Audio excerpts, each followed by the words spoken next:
Ang unang pagbasa naghulagway sa usa ka krisis sa kinabuhi sa katawhan nga mituo sa Ginoo. Lisod-lisod ganining ilang pagtuo kay pag-ingon sa Ginoo pinaagi ni Moises, biyaan taning Ehipto, biyai ang inyong mga balay, mangadto ta siyutang gisaad, misunod sila isip usa ka dakong nasod.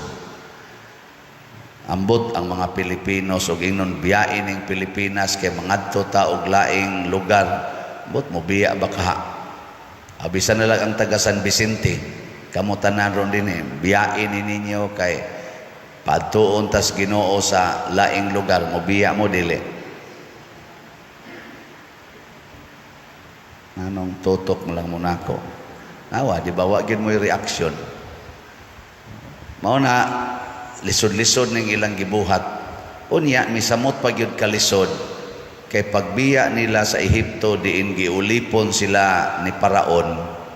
Sa dihang nakalakaw na sila mga pila ka adlaw, nausab ang hunahuna ni Paraon o gustong Paraon nga ibalik sila pagkaulipon.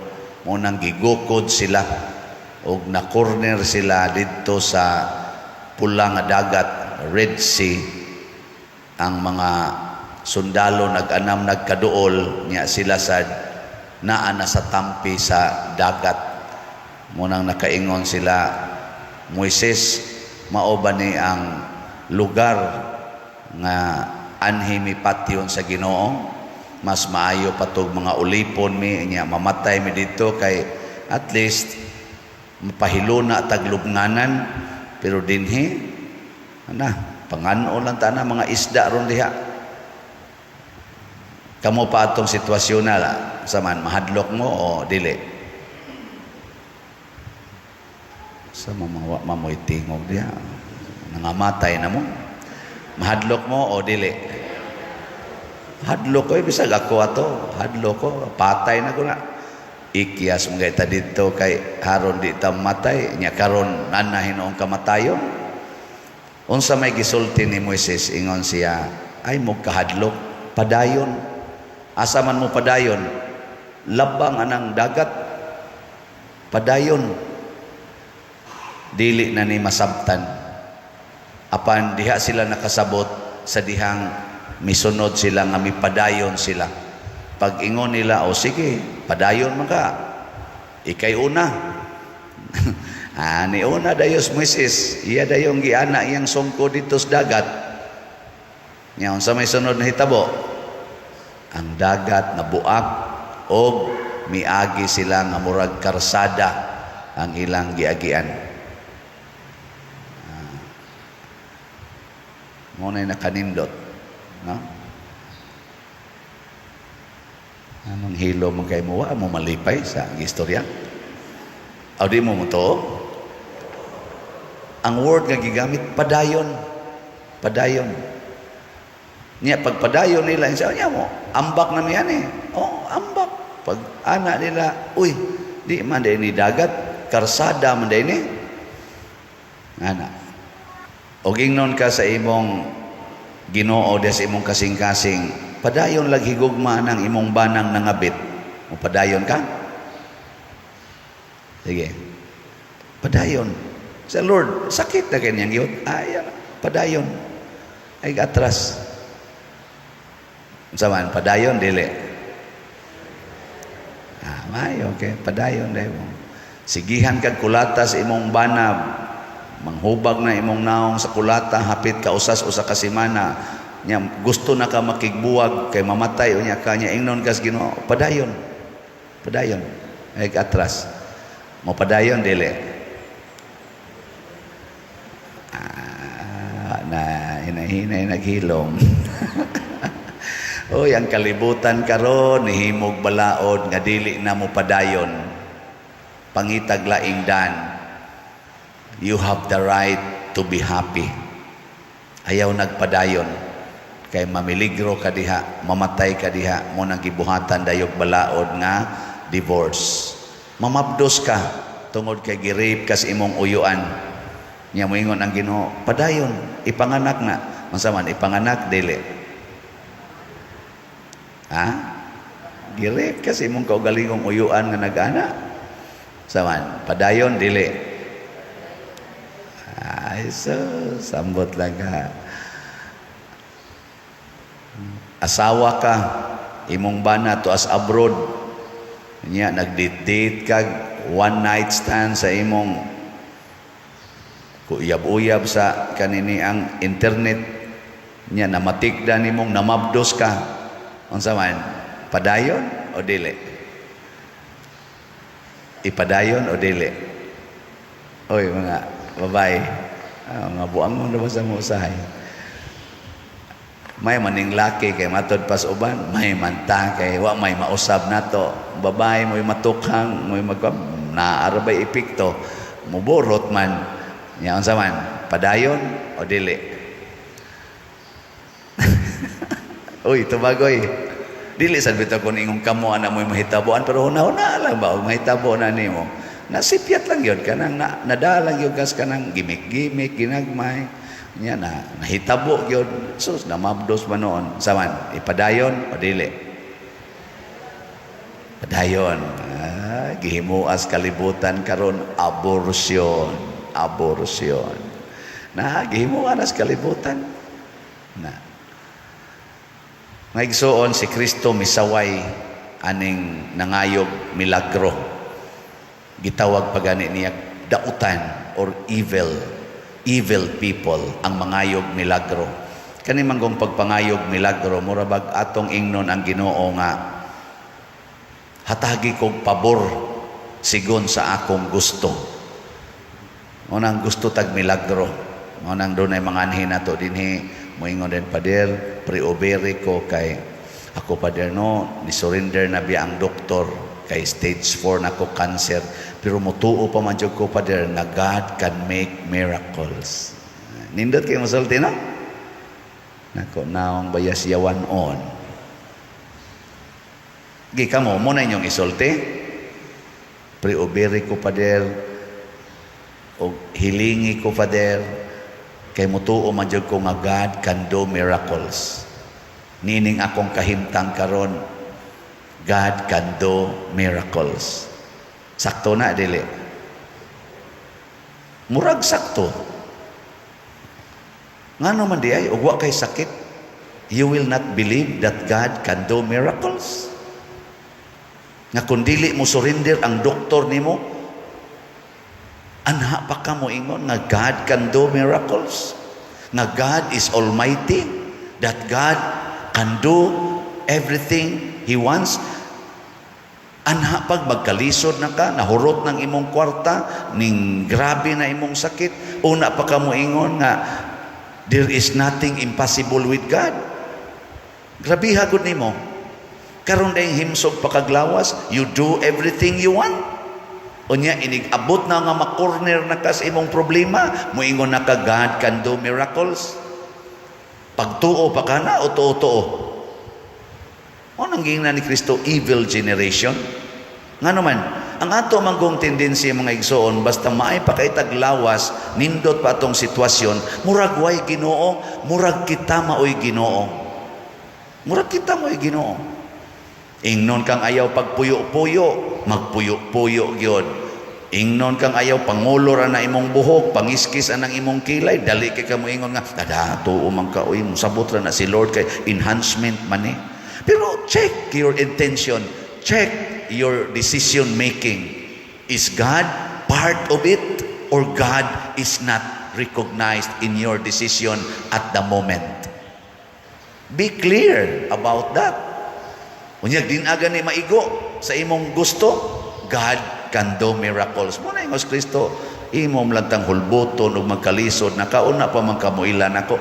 Mura ba na itong batasan kasagara, no? Dali-dalion ring pari pakumpisal ako.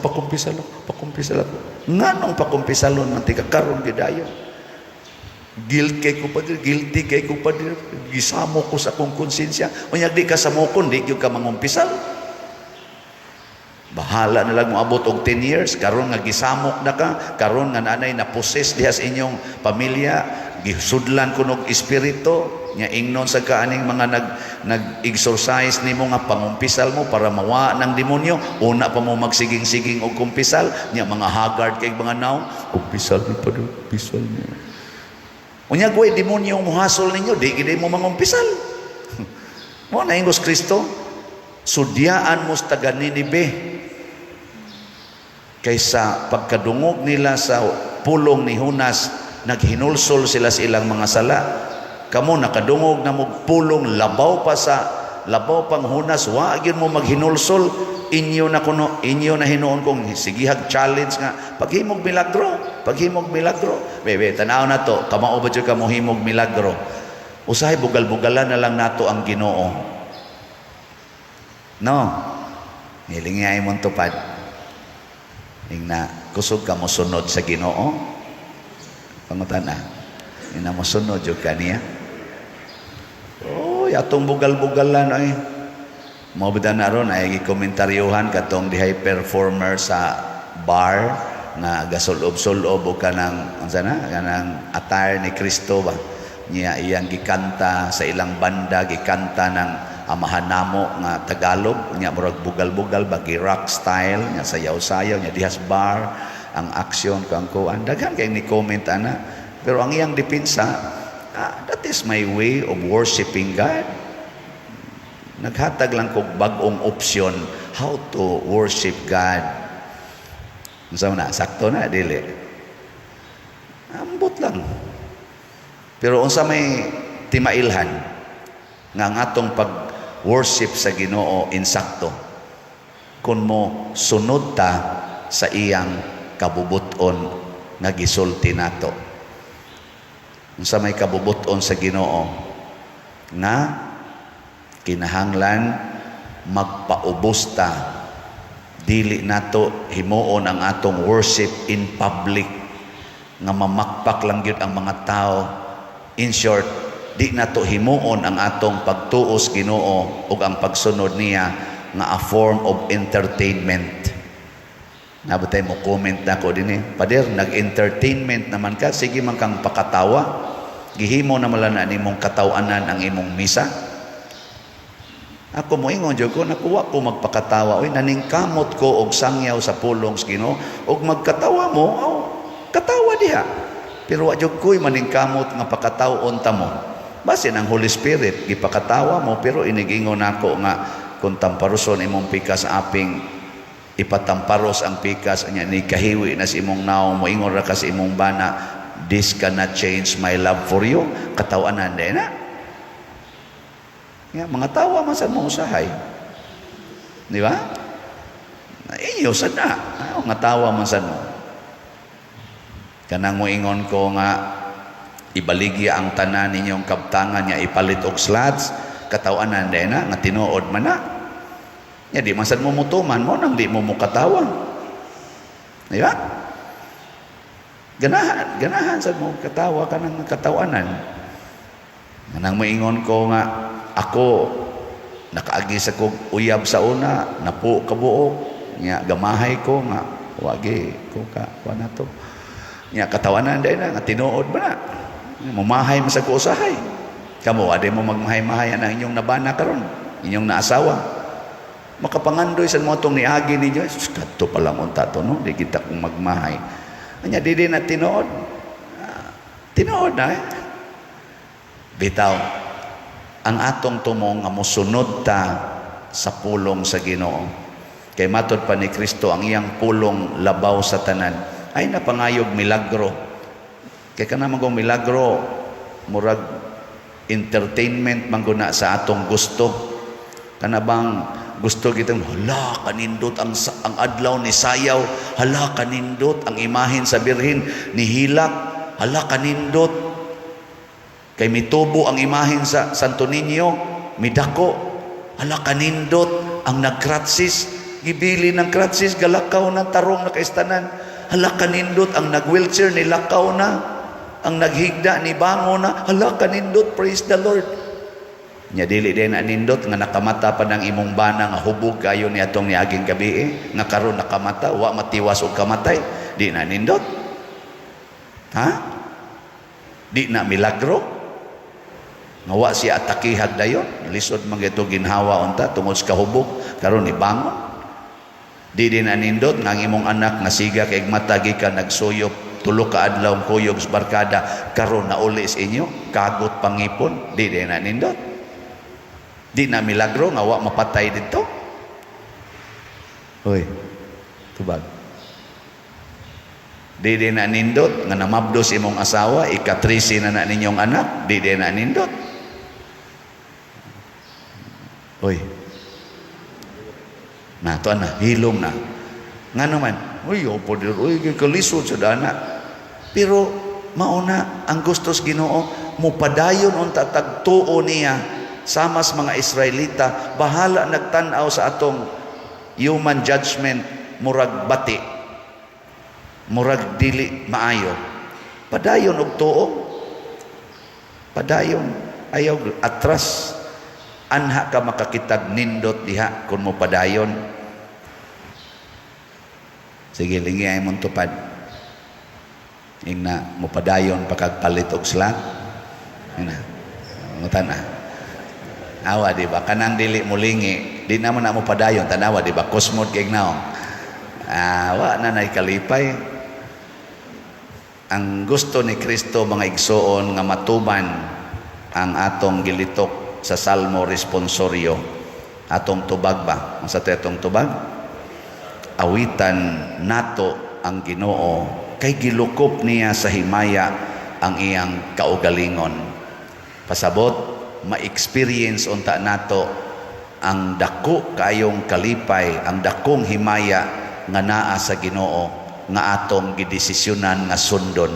Tingali dili pa karon kay giali-alihan sa yawa, sige lang yung sunod anton makaingon jud ka pagkadako di ay sa himaya nga naas Ginoo nga karon akong nasinati. Manindog ta mga buotang sumusunod sa Ginoo.